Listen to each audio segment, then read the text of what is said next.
Hey Modern fans, this is Nikachu, Merfolk Master, and today is Masters Monday, where we go in-depth into archetypes piloted by Masters of Magic. If you want to learn the insights to decks, how they interact in the metagame, how they interact in your format, don't forget to like, share, comment, and subscribe to this channel. And today's returning guest, he's a master of Eldrazi Tron. Eldrazi Tron is all over the place right now in Modern. Still the most dominant deck in the format. I'd like to welcome back Eldrazi Tron master Laplasjan to the channel again.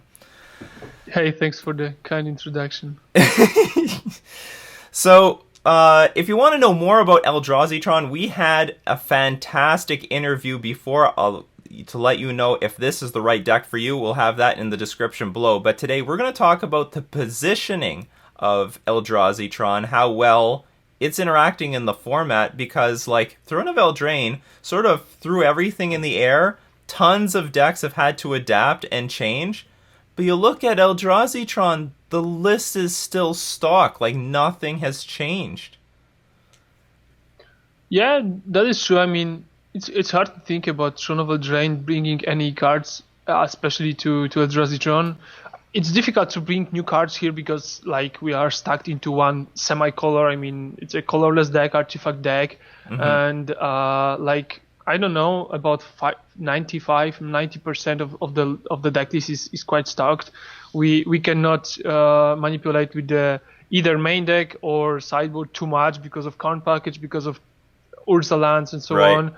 Yeah, and I don't want to say that all of other decks got something new, but there was a lot of things that changed in Modern quite recently. Yeah, let's think about Oko, of course. Then let's talk about the three big cards that have shook up Modern. Is definitely Oko, Thief of Crowns, Once Upon a Time, and Veil of Summer. And certainly Veil of Summer has no interaction against like Eldrazi Tron at all, so it's like it doesn't even matter. Once Upon a Time, maybe. How do you feel about your Amulet Titan matchup? Because that was a big addition to that particular deck.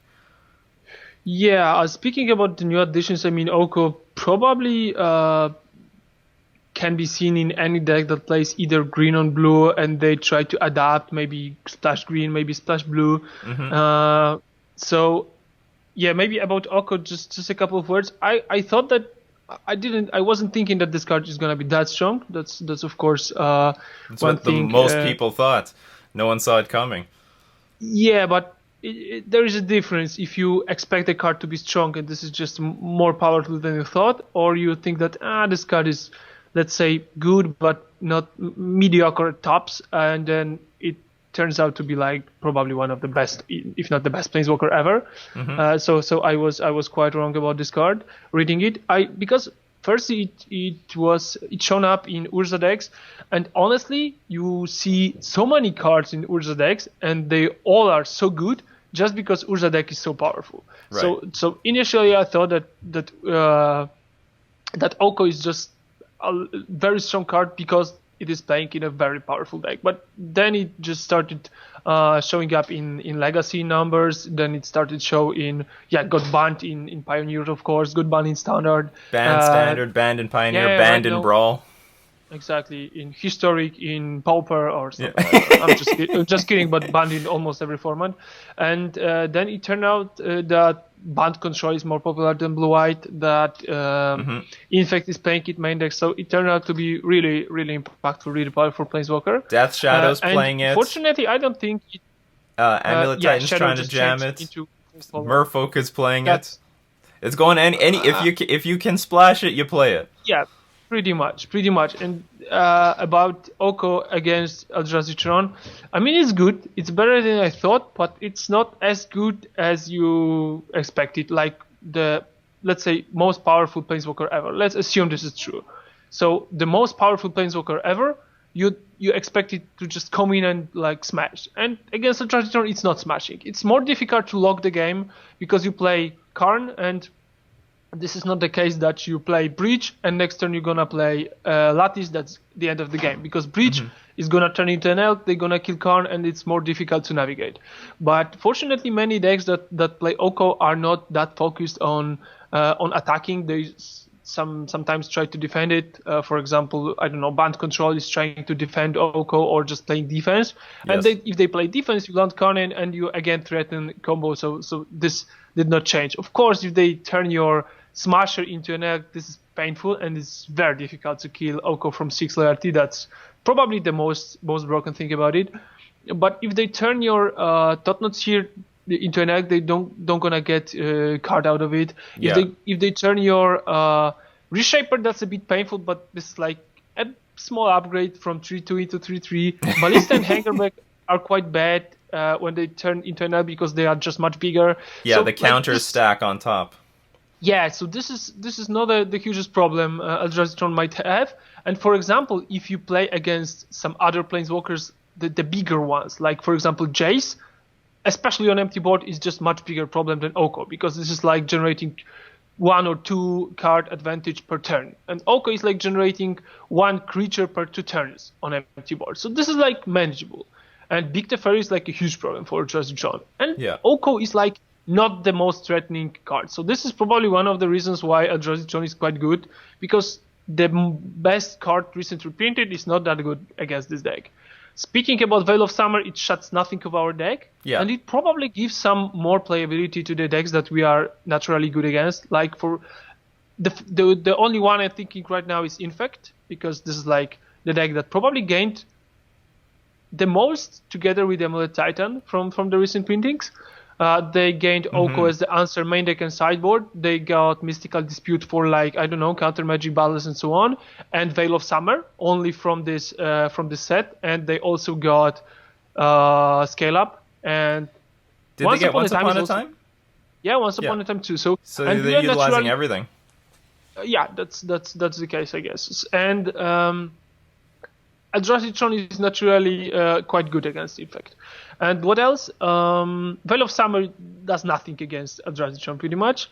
Dismember 1 or 2 copy or 3 copies, but that's nothing. And Once Upon a Time, I mean, Eldrazi Tron doesn't care too much about specifically this card. It's just depending on the matchup, what are you playing against. In fact, that's fine. You can play like 1, 2, 3, 4 copies of Once Upon. It doesn't change a thing here. But against Amulet Titan, this matchup is quite difficult. I'm not gonna lie, but this is like not the most threatening card out there.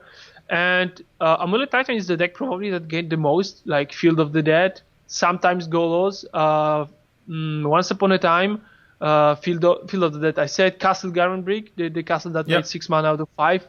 And yeah, so they are utilizing quite a lot of stuff. That's why this deck is probably very popular and very powerful recently.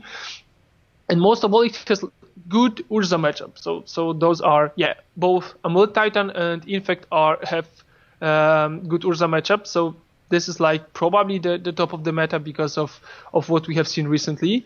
And Eldrazi Tron has difficulties beating Amulet Titan, of course, but Amulet probably had in the past problems that this deck can stop working just by itself.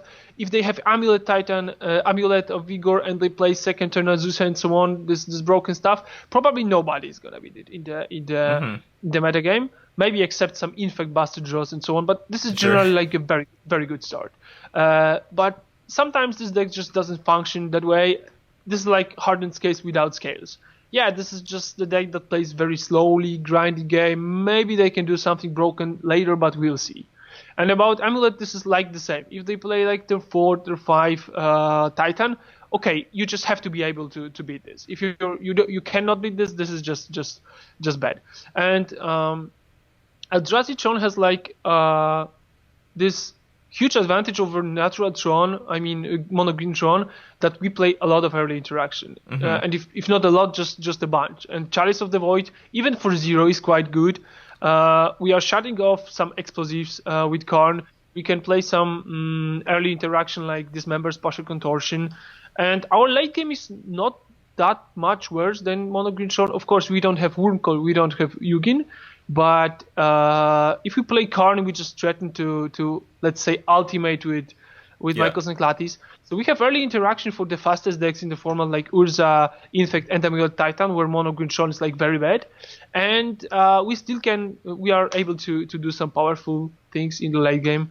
I know I have still I have stolen a lot of time from you right now in the very beginning. No, it's all good. You're the okay, guest. okay. We are here for your expertise, not mine. Yeah, but it's a discussion, not a mono-person discussion. So one thing to add to the the concept that Eldrazi Tron is strictly better than regular Tron. I don't see any regular Tron results anymore.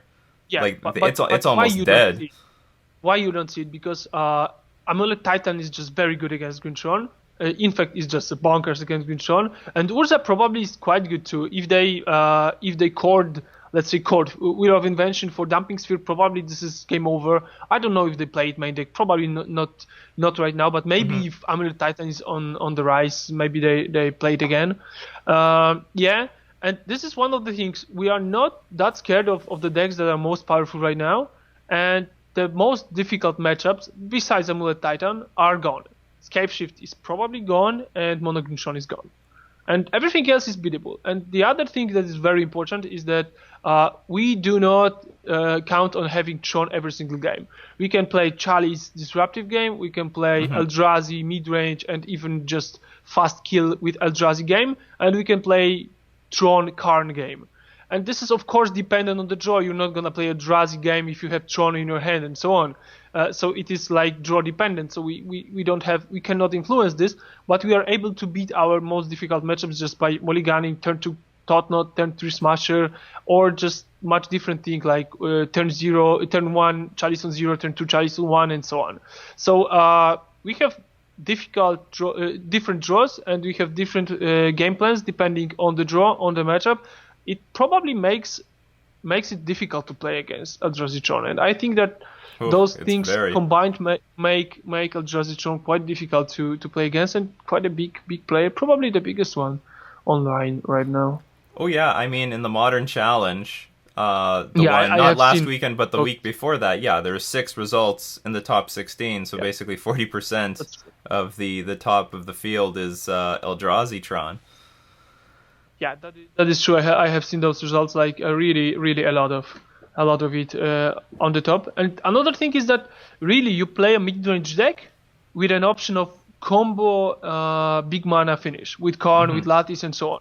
And this is like very tempting because you can really play the grindy game against Jad, against anything else, and then you just top deck the last piece you needed. Either this is payoff, either this is mana, and you can just smash your opponents. And this is like very important and very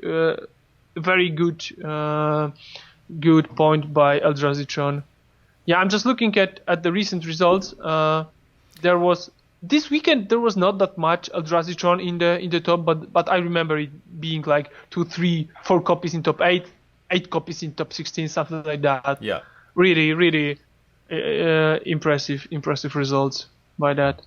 So we talked actually quite a bit about what all the other decks have gained, how that doesn't affect Eldrazi Tron, and for the most part, Eldrazi Tron didn't really pick up anything.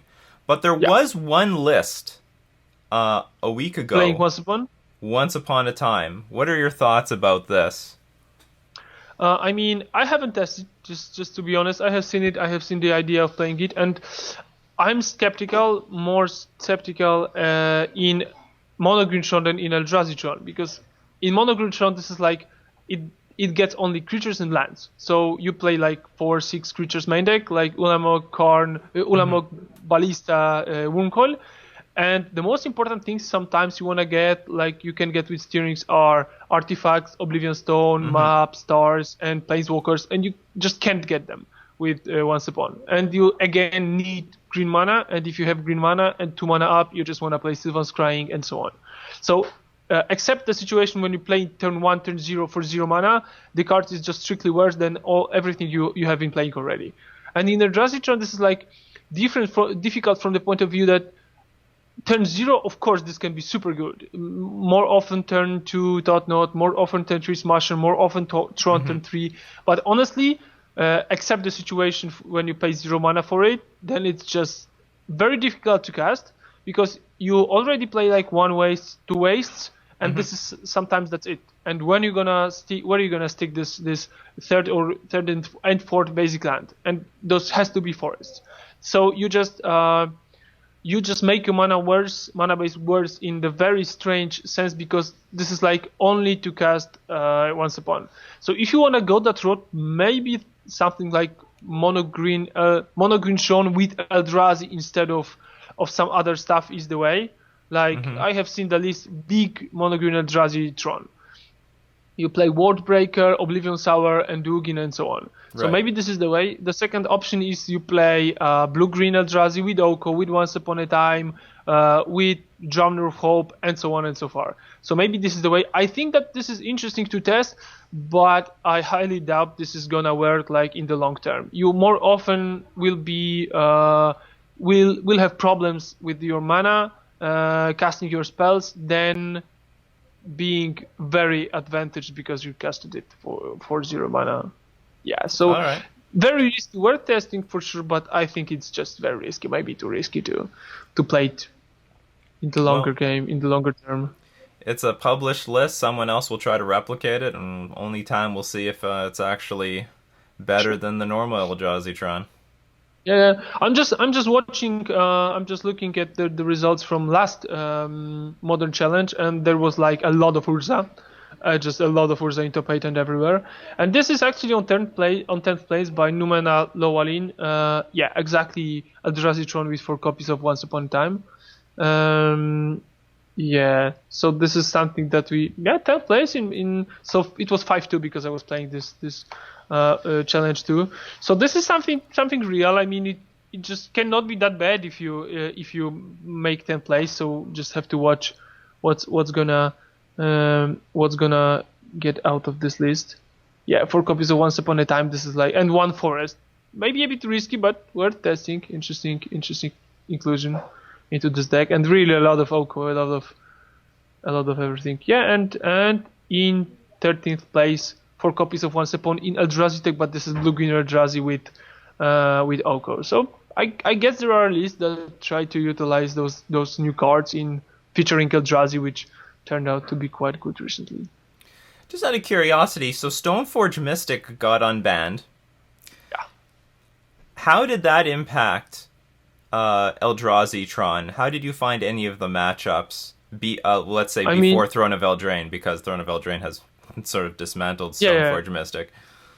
Yep. I mean, we have talked about it some time ago in our first or second video. I remember that I was afraid that Eldrazi Tron might get weaker after Fateless Looting ban, because like we were the most benefit of playing Chalice main deck and such a strong artifact package with Karn, and it turned out Chalice of course is worse than it was, but actually Stoneforge Mystic making metagame more mid-range was good because we just beat mid-range, and artifacts that Stoneforge brings except Batterskull are also fine, they are beatable, and probably the only deck that really plays Stoneforge Mystic right now is some either blue-white control mid-range, but I see more banned mid-range, banned control recently with Stoneforge.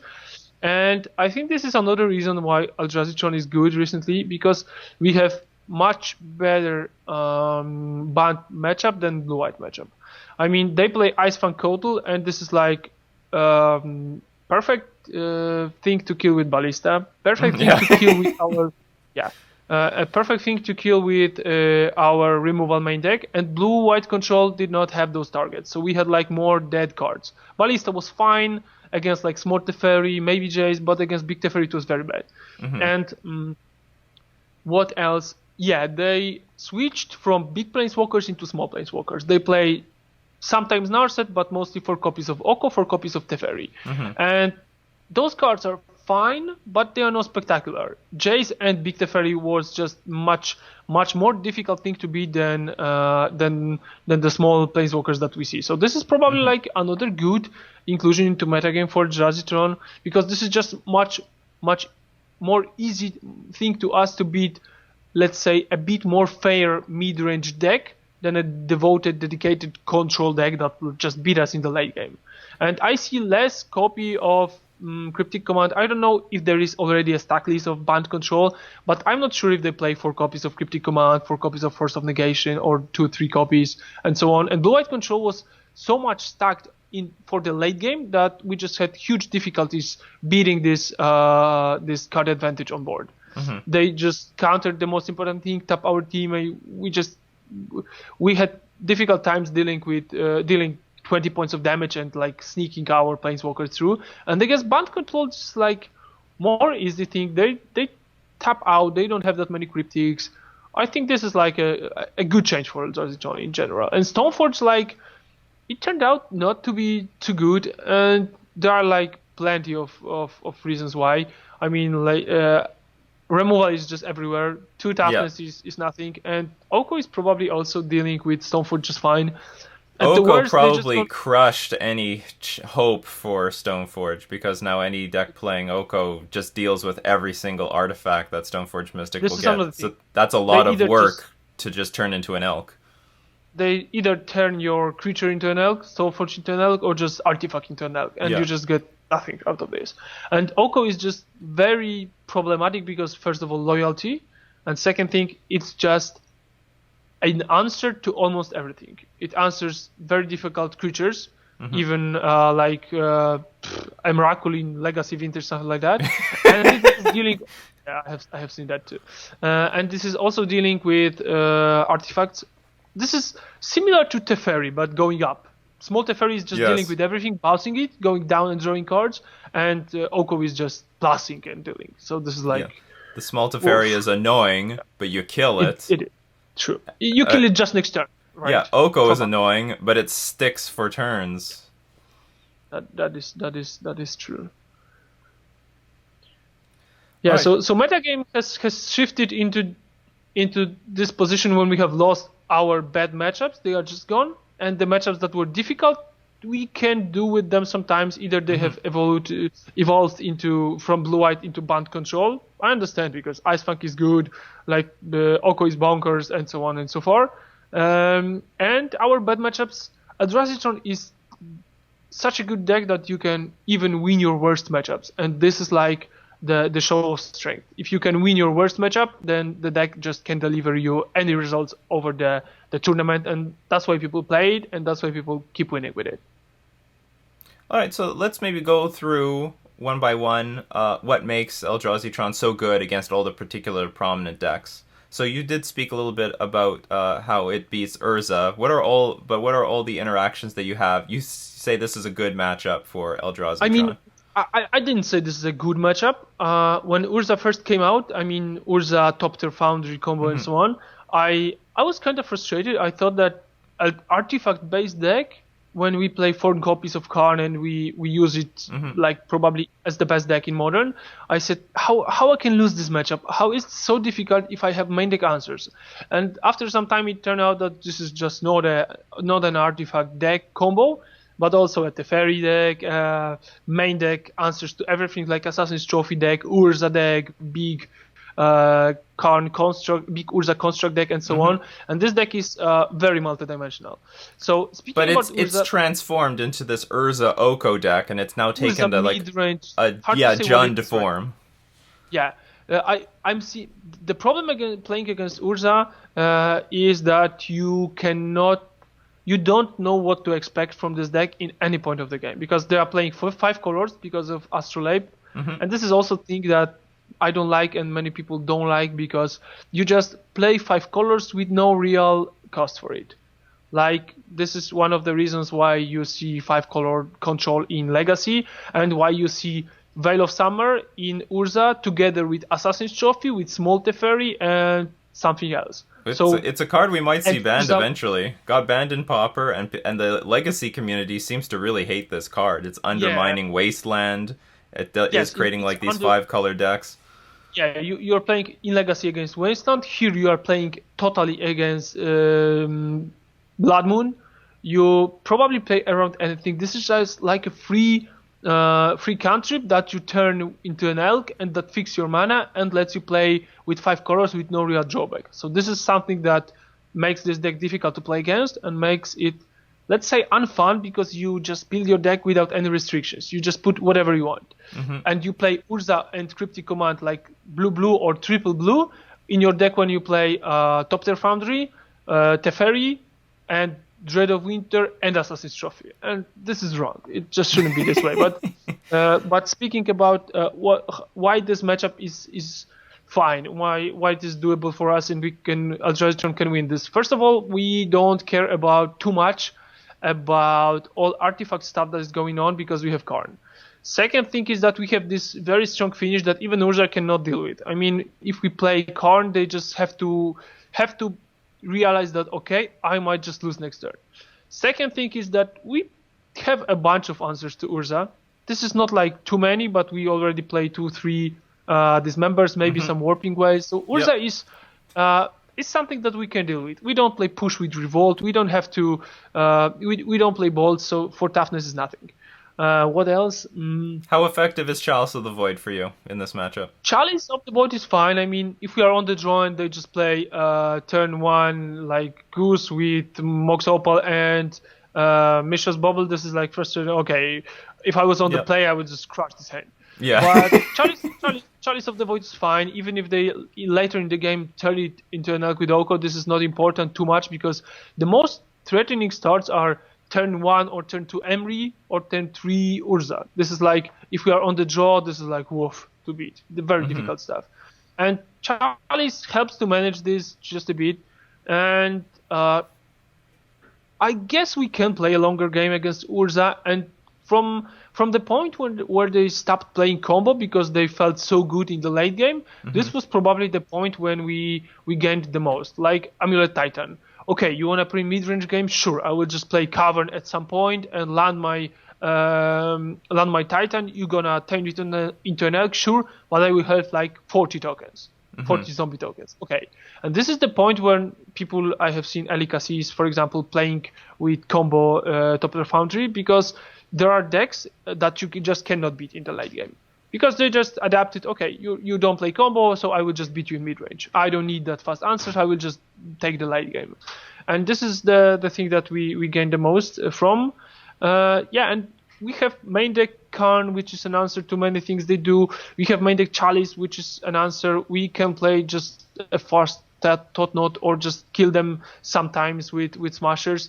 And there are cards like Always Dust, which is very problematic for them to deal with. So we have answers. I mean, both decks are very multidimensional. You just cannot stop Eldrazi Tron just playing Dumping Sphere, and you just cannot stop Urza from doing its thing just playing Karn. And this is like very difficult match every time, but both decks have its strong sides. I mean, don't understand me wrong. This is not a bad matchup for us, but this is not a good matchup for us. It's like very difficult and very skill intensive, but a winnable matchup, of course. All right. So Eldrazi Tron has tons of game against, and then we can talk about Death Shadow. Death Shadow is now taking on many dimensions. They're trying to splash green for Oko, for Veil of Summer. They're trying to utilize the new cards from Throne of Eldraine. Tell us about how this matchup is. Yeah, I have seen that Shadow coming back, and probably one of the reasons is that humans are not a big player in Modern. I mean, it is still a good deck, still making results, but not as good results as they used to have. And Urza is quite a good matchup for that Shadow, I guess. You just play a lot of early interaction, and you just can kill them with one shot of that Shadow with Battle Rage. So this is like very promising opening. Grixis Shadow is still a better matchup because our Chalice of the Void shuts most of the deck. And 4-color Shadow is worse because they play Assassin's Trophy, DK, Goyf, and Oko. And all those cards are things that cannot be shut down with Chalice on 1 and cannot be so easily destroyed with Bloodstone. But still, this is sort of a mid-range deck which we can beat by our big mana strategy. And what else? Chalice is still good. Our removal is still like perfectly fine. We don't play Bolt. We don't play something that deals like 3 damage. We don't care about any Revolt stuff. Just Dismember. And Karn still locks the game quite well, despite them having Oko, having Assassin's Trophy. I mean, this matchup is okay. I'm fine with this. Relic is working as good probably as against Grixis Shadow, because they play Goyf and they play Traverse the Ulven Vault, and both cards just can be shut down with our Relic. So I see more upside playing against Grixis Shadow, and more downside if 4-color Shadow is more popular. But I think both matchups are doable. Again, against Chalice on one, Blast Zone, Karn Package, big mana strategy. I think this matchup is just okay. They just have to worry about many things. Stubborn Denial, they have to keep it up. Some early discard, they have to keep it up. And still Blast Zone is a perfectly fine card there. And Oko is not that problematic because they're not gonna make any elks. They just elk our stuff because they don't play Astrolabe, they don't play any artifacts. So yeah, I think this matchup is fine. A bit more difficult than Grixis Shadow. Gotcha.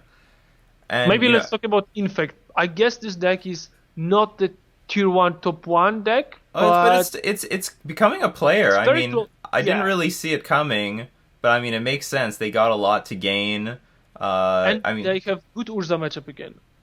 Good Urza and probably good Amulet Titan matchup, I guess. Yeah, because they can like goldfish faster than they can. Exactly. They can even take like 16, 18 damage and kill you on the Crackbait. Yeah. That's not a problem. If they don't fetch too much, they just kill you one turn, and they have the scale up draws. And probably this is the best matchup from the top of the meta, because I'm just winning a lot of Infect matchups. Probably recently all of them. I don't face this deck too much, but I know this is very strong deck. And what, Chalice on one, Karn Package, many ballistas, fast mana, and really they struggle beating Eldrazi Tron. I mean, you just need everything. You cannot attack into open mana and just combo off, because the deck plays much more removal than normal Tron, green Tron. You just have to keep your Oko and other stuff to destroy Chalice, because usually this is just game over. And honestly, you're just not gonna go through with your Glistener Elf, because Eldrazi Tron is playing like a lot of interaction on the ground, like Mother Reshaper and Ballista and Hangerback Walker. This is like a nightmare for Infect. So really, you just have to play either with your Blighted Agent or Inkpot Nexus, and there are a couple problems for them, of course. Blighted Agent is the fastest turn 2 with maybe some protection, but you just cannot keep protection and mana up for Spell Pierce into Chalice and so on. And if you play Nexus, you just have to be careful about Ghost Quarter, Tectonic Edge, and probably Karn into Pitying Needle or Spyglass, or just naturally Spyglass, Pitying Needle. So there is a lot of stuff, and probably Infect is again mulliganing a bit or a bunch, because you need pump spells, you need just 2 or 3 land stops, you need your mana, and you need an Infect threat. You just cannot keep a hand without probably anything out of.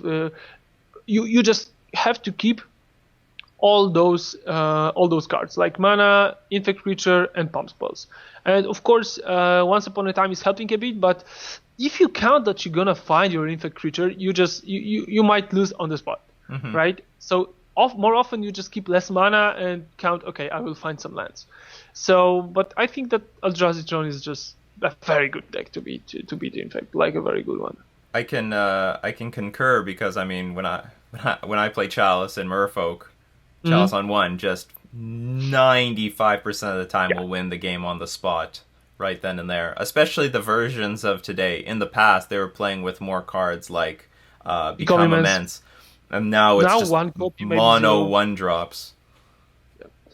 And what else? And everything that I have just discussed, this is the situation when either you don't have Chalice or your Chalice doesn't work. And even if your Chalice doesn't work or you don't have it, you still have like plenty of cards that are very difficult to deal with, like Ballista, Removal, Thought Knot. Even sometimes you can not raise, but you can just shut the door. Okay, you have just one more draw step. I play Smasher and just one turn.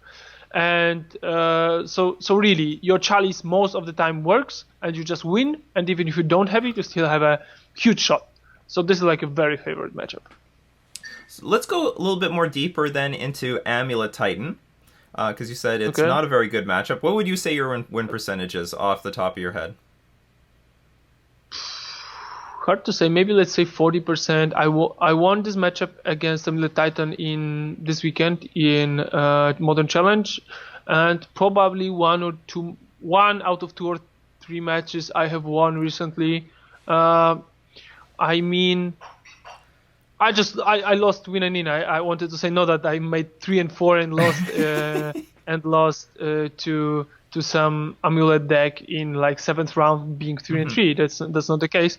So I guess this is fine because Chalice on Zero stops a lot of things out there, like pacts and sometimes rarely explosives, but 2. Chalice on 1 is very good because it starts off their amulets and steerings, but this is very difficult to get the mana before they land it. Yeah. We have to be on the play, have it in hand, and count on them not having it turn 1. But again, the fastest amulet draws will kill you for sure. But besides that, if you play Breach, they have very little things to get it out of the way, because usually they just transmute Tolari West into explosives, and with Karn they're just not gonna do it. That's true. Karn will shut it off. Yeah, so if you play Karn and get the mana to cast Breach, this is usually, if not a game over, this is very close to game over. I mean, it's difficult to fight all those zombies because they can still do zombies, but you just empty your hand, you play Breach, and you go this way.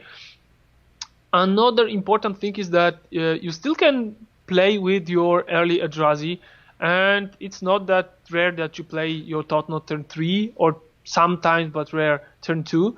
And if Amulet does not have this bonkers draw, you're fine with it. You're just taking the piece you wanna, you're the most threatened with. What else do we have out there? There was a situation many times for me that either I won the game this way, or I was just very close and not won because I was like on the draw, or just not lucky enough. But sometimes they have multiples of one card, of one specific type of card. For example, multiple amulets, and they just count. Okay, sometime in the future I'm gonna draw either Tolaria West to take something I want, or Pact or Titan. They have like, this deck is quite redundant, but Blast Zone is very important there, because we can like not only destroy their only amulet, but sometimes it happens that we destroy more copies of the same card. Like for example, Amulet and second one, or Amulet and Sakura Tribe Elder. And I won like surprisingly a lot of games this way, that I just destroyed Amulet and oops, it turns out that they just can't do it. And if you play Mind Stone, this is not too difficult. You can just do it turn 3, but turn 4 destroying Amulet will not do the job. So probably the most important thing is that we can shut them off a bit with Chalice, and Karnlock is probably as good as in any other matchup, because they just don't. Maybe one Reclamation Sage is the thing they are playing to destroy Breach, but I play Torpor Orb and I put it from sideboard, so this is like a very good option. Do you side it in, or do you leave it in the sideboard to get with Karn? No. I side it in, because if I count on having Torpor Orb drawn with Karn and playing it before they land their Titan, this is usually too late, because Karn is probably turn 3 the fastest, and we need just Tron to play Karn turn 3 into Orb, and this is on the play might be enough, on the draw might be too slow. So I have Liquid Metal Coating to take and to either kill or shut off their lands that produce more mana, the bounce lands, and I have a Ensnaring Breach, so we have better targets in the sideboard for Karn. And again, if you play like the package Scavenger Grounds, Ghost Quarter, Tectonic Edge, which is quite popular recently, both Tectonic Edge and Ghost Quarter are very good. Tectonic Edge is more tricky because often they just don't have 4 lands on the table, but you can destroy their bounce land with Amulet ability on the stack, and this is also like a very good situation for you. You just cut them off like 4-6 mana this way. So we have our ways. This is a difficult matchup, but this is doable. Better than Scape Shift for sure. Better than Scape Shift. Well, it doesn't. I mean, it's a bad matchup. It doesn't sound impossible at 40%. What does a game look like when you're winning? Like, what does a win? I mean, you said you can't beat their super fast draws. So what does a game sort of, how does it play out when Eldrazi Tron is beating this deck? Okay, so maybe the mostly fresh memory that I have from this weekend. Game 1, I had like Blast Zone, Comic next turn, killing Sakura and double Amulet, but my opponent went off, just drew Bounce Land, And this is like, okay, they had everything. They were just waiting 1 or 2 turns for balance, and sure, it happens. And game 2, what I did game 2? Game 3 I won because I had like natural Tron into Ugin killing Sakura. No, killing Azusa, and with Mindstorm I played Totnot and took away their Summoner's Pact. And then I had something like Smasher and something else, so I just win on board. And game number 2, what was it like? It was, I know I win quite often with Karn, because either we can turn their amulet into a creature and just kill it, or we can take liquid metal coating and shut off their most important lands, so we just cut off them usually 2 mana. But probably game 2 was dismember into their, let's say, mana dork into Sakura, and they didn't have amulet turn 1, and then I play like Totnot into Smasher, probably something like that. So we have our ways. There is at least a bunch of ways. Of course, when they have amulet into Azusa into Titan, that's just game. But they have it like, I don't know. Everyone loses like this. Yeah, I don't know how often they have it, but it's not that often. Just that we lose 0-2 game. I lost game 1 because of, let's say, draw like that, but games 2 and 3 were more close. They didn't have it turn 1, and I just won. So there are plenty of ways, probably.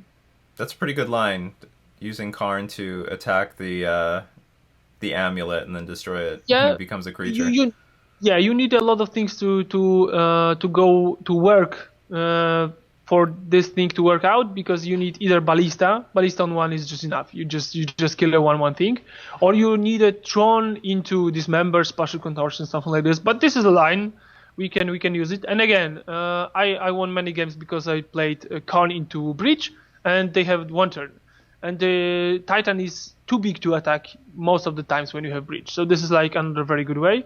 And I probably won a couple of mid-range games when I played All Is Dust. So yeah, we have our ways to do it. How high would you prioritize trying to destroy the amulets? It's hard to say because we have only 2 copies probably of Blast Zone and Karns, but we need Karn together with disruption, together with removal spells. So this is like quite difficult for us to destroy amulet, and as it is that difficult, we cannot say my first place priority is to kill amulet, because I have only very few ways to do it. Okay, so it just depends on the draw of your hand. Yeah, it depends whether you can do it and how late in the game you are. If you have turned Tron, your opponent has amulet and Sakura and so on, you see that they can go off, you just get it. But if like they have Azusa for lands, 1 card in hand and 1 amulet, you can think, all right, I might try the luck, like with Breach, and I might just blast kill this, and even if they top deck Primeval Titan, they cannot attack this turn, and I have still some time. So this is like very tricky, because you need to know what are your future turns, what your opponent can top deck, and so on.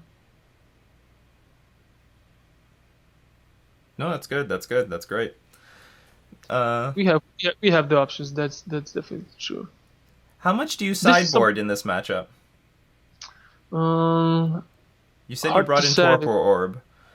Yeah, I will just Google my list and I can tell you exactly. I'm siding in Torpor Orb. On the draw, this might be tricky. It depends how many cards you have in your sideboard to bring in. I'm bringing in what I am bringing in. I'm bringing in Spatial Contortion if I have it in sideboard, just to kill either Azusa or Sakura Tribe Scout. This is quite important. I'm bringing in probably Torpor Orb, and you might think of Sorcerer Spyglass, but this is probably not the best card to bring in, because honestly you can shut off only Sakura, but you have removal to hit Sakura, so this is sort of a numbo. And probably that's it, like 2 or 3, 4 cards. Hangerback Walker is probably too weak because we don't want to defend. If we defend against 12/6 double strike creatures or like 6/6 double strike creature, this is not the way to do it. Probably 1 or 2 Ballista out, because everything besides Sakura is at least 2 toughness. That's too much. Maybe 1 Endbringer, because if we have 6 mana, we just want to attack and smash and turning off opponents' Titan is not an option, because they usually, when Titan enters the battlefield, you are already in a huge trouble. So Endbringer is not too good. Ugin is fine. Yeah, probably everything else is fine. Like, just 2-3 cards. This is not the matchup that we bring the most of our sideboard in, because first of all, Eldrazi Tron is mulliganing like quite light. Not mulliganing, sideboarding, because we have like a lot of cards that we just cannot touch in the sideboard, like, Michael Synclatis, Metal Coating, Breach, and so on. So just 2-3 cards. And the most important thing is probably that if you know what you play against, you can mulligan into answers that you already have in your deck. Karn, Chalice, Fast Tron, Fast Totnot, and so on. So this like answers many things, and if you know what you're playing against, post-board games, you don't need to sideboard 12 cards, because you just have the answers. You just need to either mulligan onto or to have fast mana to get them. Excellent. So maybe we can talk about the Urza Oko deck and your strategy approaching this. Like, what does a winning game look like for Eldrazi Tron when you're up against them? Okay, so sometimes it needs to be on the play to win, but not too often, fortunately. If you have fast Tron, this is usually either good enough or to win, or good enough to push the advantage towards our side, and they have to attack. And Urza deck is not the best in attacking. And second thing is that many of our creatures are bad in the matchup. We don't need Smasher that much, because we rarely just kill them in fight, but we can play Totnot and take away their cards. So fast mana is very important. Chalice is like very good if you play turn 1 Chalice on 0, turn 2 Chalice on 1, or anything from those two lines. This is like usually either good enough or just stopping opponent from doing anything. Oko being on board is not too big of a problem. Of course, they can shut off our Chalice, but they give us things to block. And usually if we land Karn, they just have to attack it, and they are just not very good at attacking. So we have plenty of ways, and our late game is like very powerful. Don't underestimate that. If we play Endbringer is the weakest of our draw engine, of our like powerful late game cards, but Ugin, Karn, All is Dust, all those cards are just messed up against anything that tries to play mid range. And Oko Urza is not a different deck out there. And of course, if you only can do it, just keep your Dismember up and Dismember Urza in response to a token creation. Cut them of mana as you can. I'm sure Urza is a very, very large problem. Of course, it's the obvious Dismember target. How frightening is Emery for you in this matchup? Is it worth dismembering? This is definitely worth dismembering. And if you have, it depends, of course, on the things they have in the yard. If they have, for example, Astrolabe, and I know that they can activate it next turn and maybe turn after that, I will kill it, because they can just immediately draw a card, and they probably bubble and draw another card or something like that. But besides that, this is like not a huge problem. We can, for example, they didn't mill anything important. We have Karn or Chalice on 0, and we know they're not gonna draw any cards out of it, because the only card draw engine from graveyard is Mishra's Bubble that they can, play multiple times. So this is not too big of a problem. It was a problem when they tried to play combo with it, Emery Ascendancy, and this was a problem. This was a disaster. Like, you play Chalice on 0, and I don't care. I just want to cast it, untap, and pump my Emery. Like, oh, come on. I just counter like 10 spells out of your hand, and I lose. This was a problem. But Emery is not too much of a problem, especially if it comes later in the game, because what can they recur from the graveyard? Mishra's Bubble, we can shut it with Chalice or Karn, and this is like later draw. Like, you can cast it now, you can activate it now, you're gonna draw next turn. So if it's Urza, you're gonna cast it in your next turn. So this is like, okay, I can deal with that probably. And what else do we have? Engineered Explosive, that's fine. I have like 4-5 converted mana cost creatures and permanents. This is not a problem. Yeah, and I can also shut it off with Karn. So you don't see too many cards that are that threatening in this Urza Emery deck. Yeah, I think this is not the highest priority, and I don't see too many copies, like 1-2 copies right now. Probably not the full 4, not the 3, I guess. something like that. So this is not the most threatening card out there. But of course, when they play turn 0 with like something like Mox Amber, Mox Opal, you just feel they are cheating. So this is like for everybody. Those cheating Urza decks. Yeah. So question about Chalice of the Void, especially on the draw. So you're on the draw. Oops. Is it still worth playing on 0? I lost connection. Oh, no, I because still I got don't you. hear you. Can you repeat the question? I think I have lost connection just for a second. I can repeat the question. Let's talk about Chalice of the Void on the draw. Is it still worth playing on 0? On the draw, I will formulate this differently. Can you afford playing it on 1 on the draw? I'm not sure. I don't think so.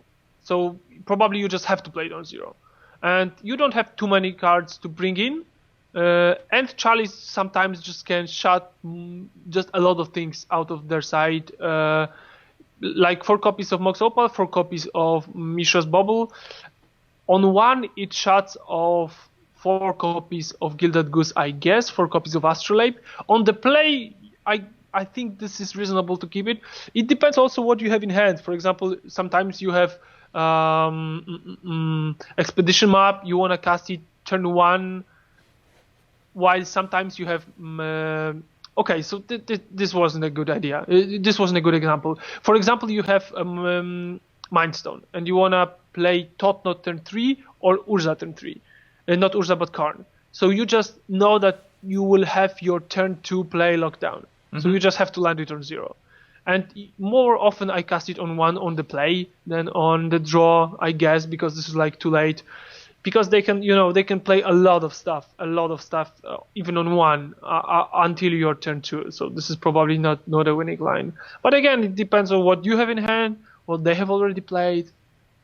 Casting it on 0 feels like you are so advantaged. This is like huge tempo play. Even if you just lock 1 or 2 cards, you say, all right, but if they had the faster draw, I probably gave my chance to win this game by playing it on 0. Probably this is like too much of a chance for you to drop it. Would you say that being on the play is a significantly higher win percentage versus being on the draw because of this Chalice on 0 line? I'm not gonna say that, mostly because if you are game 1 on the play, you never play your Chalice on 0. Only if you have 2 Chalices in hand. Oh yeah, that's true. So this is only post-board situation, and post-board you are probably 1 time on the play, right? So this is not... Being on the play and on the draw is huge, and if you see the opening Astrolabe, Mox Opal, Bobble, Emery, or Goose, you know that I'm in trouble. They can land Urza turn 2, and this is the problem. So if you know post-board that you are against this deck, and you play Chalice on 0, this is like a very good line, because at least they can land turn 2 Oko, and then start bumping 0 artifacts. But this is okay. I can do it. I can fight that. But if they landed everything on turn 1 and you just cannot interact, this is a problem. But you would much rather like be on the play against deck that is that fast. How important or how impactful is this new line where they're continuously cryptic commanding and bouncing their what's it called, Mystical Sanctuary?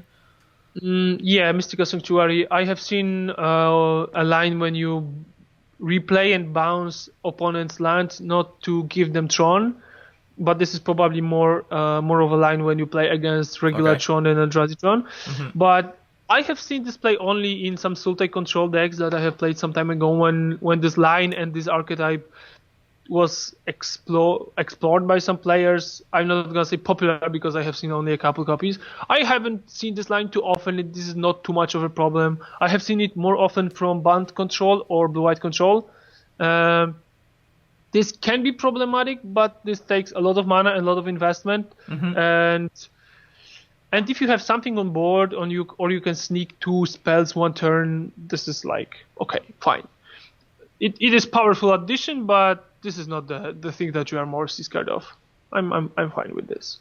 So it's just out of curiosity, what is up with this Tectonic Edge in these Eldrazi Tron lists? A lot of them are playing Tectonic Edge, and like if you aren't playing Tectonic Edge in the past, what the hell are you playing Tectonic Edge today for? And I could only just imagine maybe Mystical Sanctuary, and that was the only other card. That's the only card I could think of. You know what? I was playing at the, let's say, maybe not very beginning of Eldrazi Tron, but the comeback of Eldrazi Tron during the Hogak summer.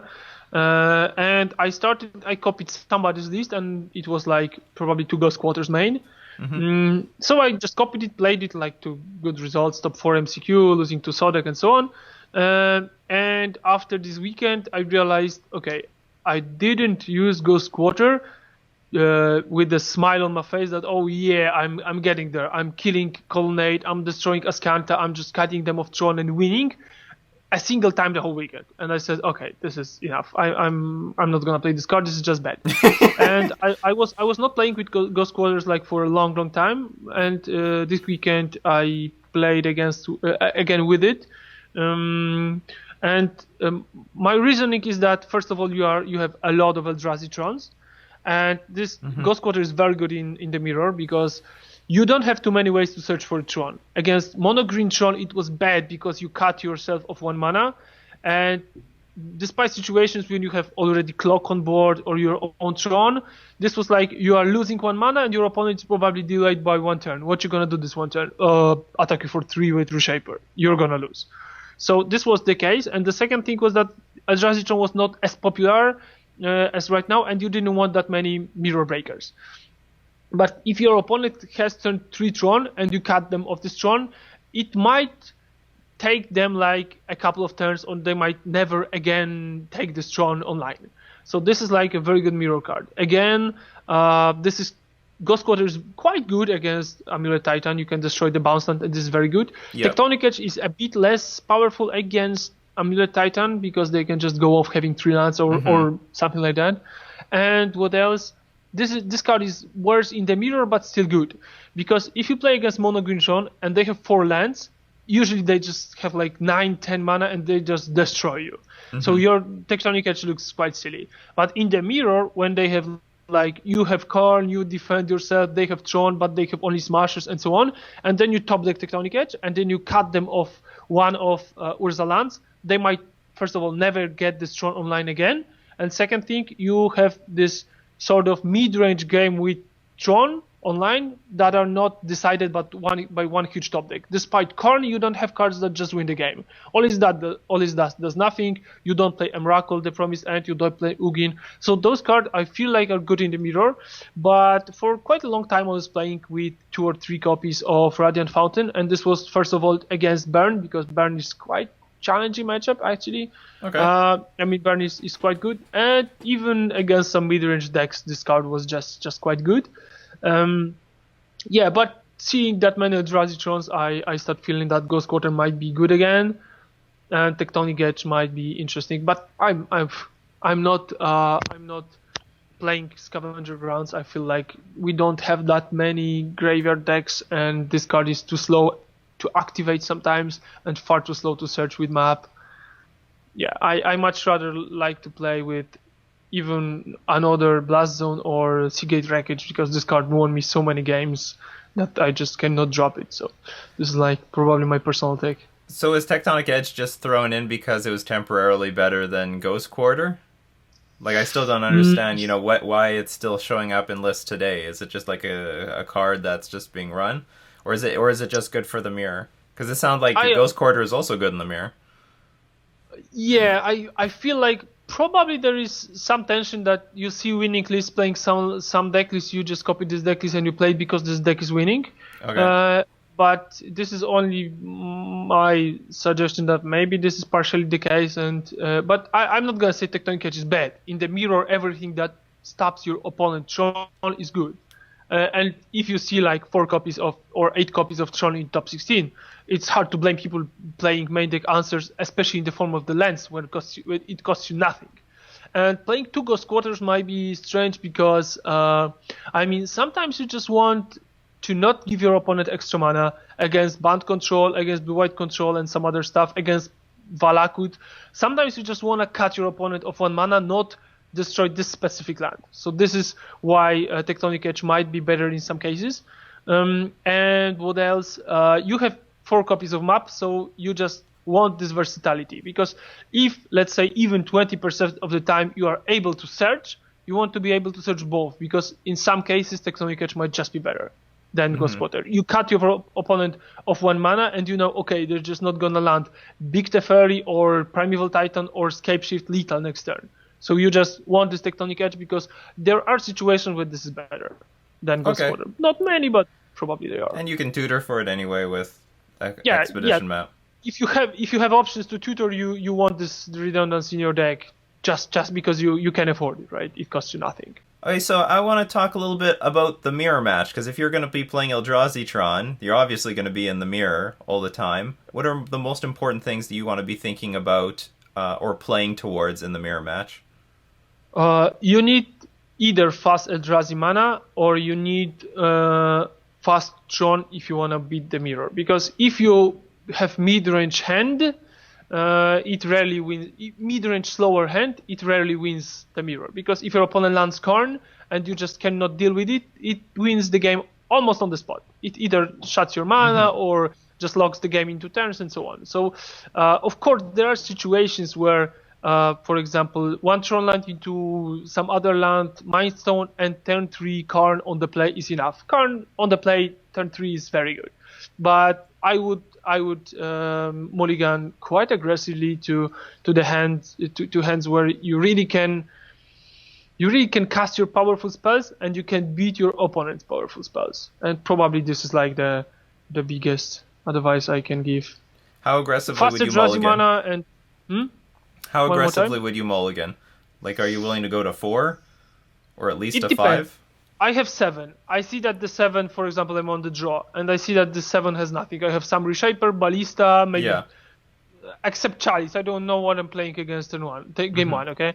So I have like quite bad hand. I'm mulliganing, and I see that hand number 2, for example, has 2 lands, Mindstone, maybe Dismember and Reshaper, and this is not a very good hand, but this is a hand that, first of all, can go into turn 3 Karn if I draw it, turn 3 Totnot if I draw it. I have answer for opponent's Totnot, and only Karn is a huge problem for me. But okay, this is a hand I'm gonna keep. But if I see hand number 2 like Spatial Contortion, 2 lands like Waste and some Tower, and for example Smasher, I'm gonna mulligan not because I'm mulliganing aggressively to 5 or 4, but because this hand is just unplayable.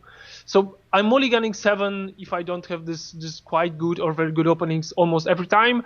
And it depends how bad your 6 is. This is probably not the question how good is this, but this is how bad it is. Can I play with this and win mirror if my opponent has like turn 2 or turn 3 Totnot? Yeah, I have this member, I have Mindstone, I can draw Karn, that's fine.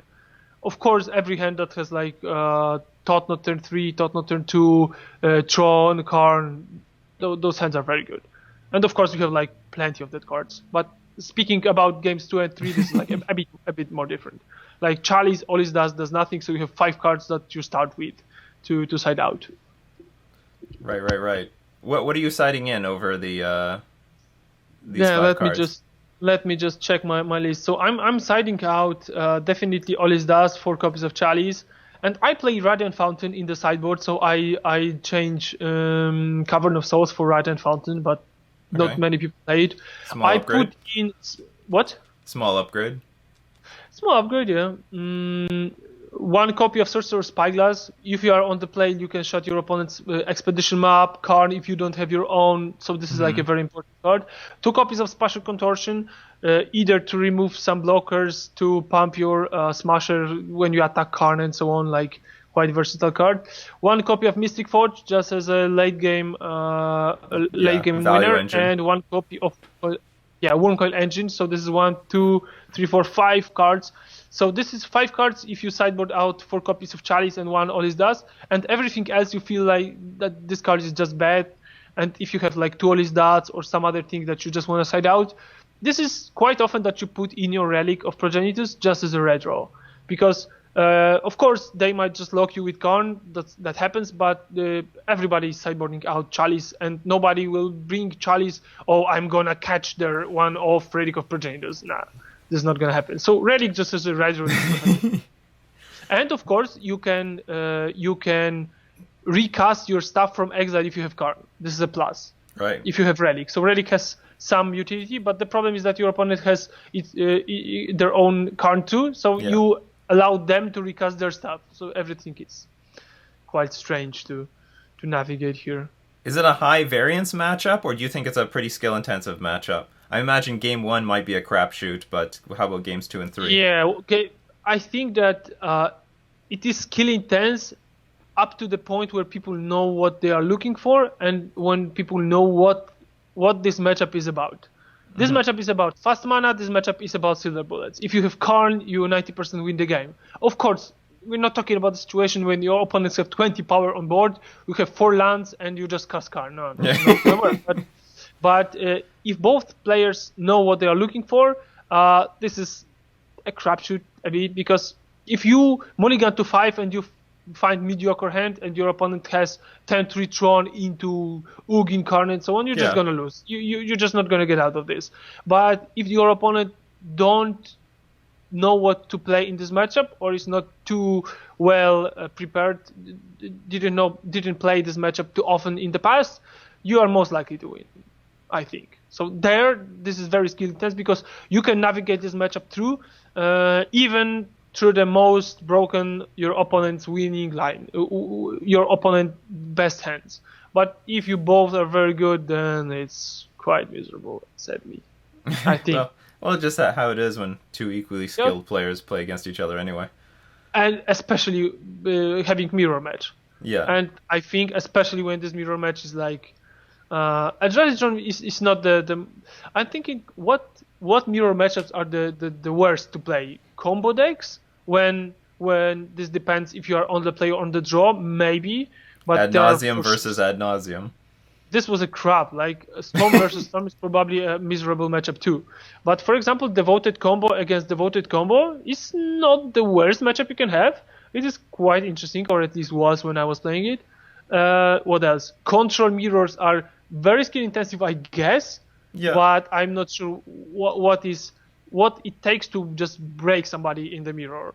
Okay, you can land your mana probably. Yeah, mana advantage usually does it.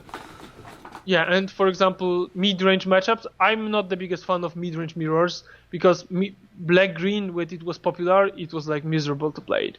You just exchange your resources, and okay, I top-decked Confident. You have something? No, I'm better player.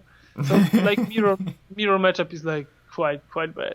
I don't like mirror matchups in mid-range decks. But Eldrazi Tron is like mid-range combo ramp, so... Yeah, the thing is, one side might just have like a ton of mana over the other one. Yeah, and I guess it's like a Vial matchup where one side has a Vial and the other person doesn't. Probably. And the other thing is that I don't like mirrors personally. I don't feel like this is like the most skill-intense part of Magic. That's why I don't like Standard, at least recent Standard, because you play like 5 mirrors in a row. And sure, maybe some people like it, but I'm not the one of them. So...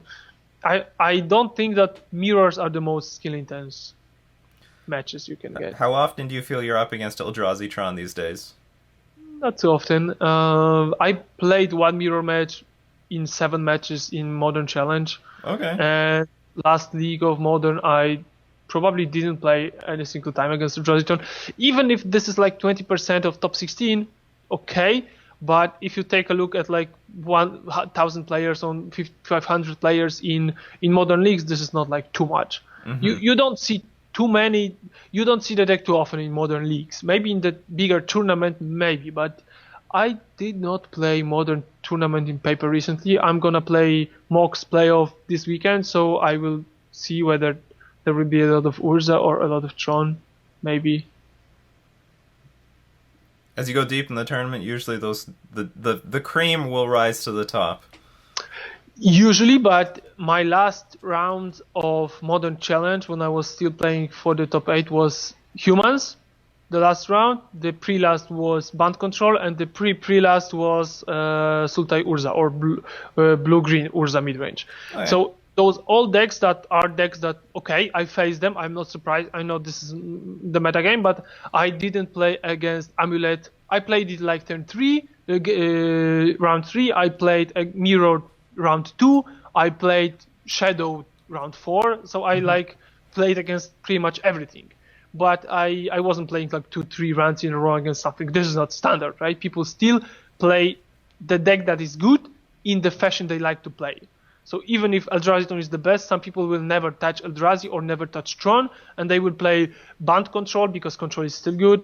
Infect because they like combo fast decks. Maybe Burn.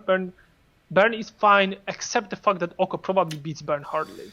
Oko, yeah, the problem for Burn players is that Oko not only is incredibly good against Burn, but is all over the place. Like, and as many people are trying, when everyone's trying to jam Oko, and when, you know, even a deck like Amulet Titan is playing Oko, that's got to spell a lot of doom for the Burn players. When even a deck, like, it seems so unnecessary, but they can still play it. Because you have just much better top decks, much bigger play, and 3 mana is not that you're gonna reach 3 mana turn 2 and I'm gonna cast Oko turn 2. No, you just don't care about it. Right? So this is strange. And Amulet Titan was a bad matchup for Burn anyway. Yeah. So like Radiant Fountain, turn 3 Karn, turn 3 Titan, and Vesuva copying Radiant Fountain. Ugh. Yeah. What you gonna do? It was brutal. This was like a bidding. All right, this is great. So I hope everybody learned something about Eldrazi Tron, its positioning, and what you got to do against all the top decks in the format. If you want to know more about Laplasjan, we got all his contact information in the description below, so you can go check out his articles on Eldrazi Tron. So yeah, that was fantastic. Thank you very much for coming back on, Laplasjan. Thanks a lot. It was a pleasure to talk. I hope viewers will enjoy it. Oh, they most definitely will. We'll have you on again when Eldrazi Tron, I don't know, wins a GP, or maybe when you win the Mox playoff or something. But let me win it first. Maybe we can talk about it later. We'll talk about it later. a hell of a tournament upcoming, so this will be quite difficult. Awesome. To do. Yeah, thank you very much for re-invite and for the talk. If you learn something, don't forget to give a like, share with your friends. Everyone's got to know how to play Modern and like everyone's got to learn how these decks work at a deep level. That's what we're doing here today. So anyway, thank you very much for watching. This has been Nikachu, Merfolk Master, talking with Eldrazi Tron Master Laplasjan about its positioning in Modern.